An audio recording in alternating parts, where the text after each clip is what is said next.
ప్రార్థించుటకు కరుణించి సహాయం చేయండి. కటాక్షము చూపండి. మీ దీన సేవకుని మరుగుపరచండి. ప్రభువా, నేను పంపిన నా సేవకునికి కొలత లేని ఆత్మనిస్తానని యోహాను 3:33-34 చెప్పారు. ఓ దేవా, మరి ఇర్మియా 1:9 నాయన మీరు చెప్పినట్లుగా మీ మాటలు నా నోట వచ్చాయి.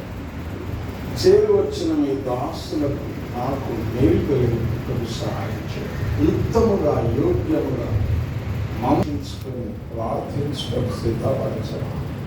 మా కొరతలు కొదువలు ప్రభువా మీ ఎదుట ఓపని తదుపరి నాయన పూర్ణమైనటువంటి రీతిలో మీకు అనుకూలమైన రీతిలో మిమ్ములను ప్రీతికరమైన రీతిలో మీకు అనుకూలమైన సేవ మేము చేయడానికి సిద్ధపరచు.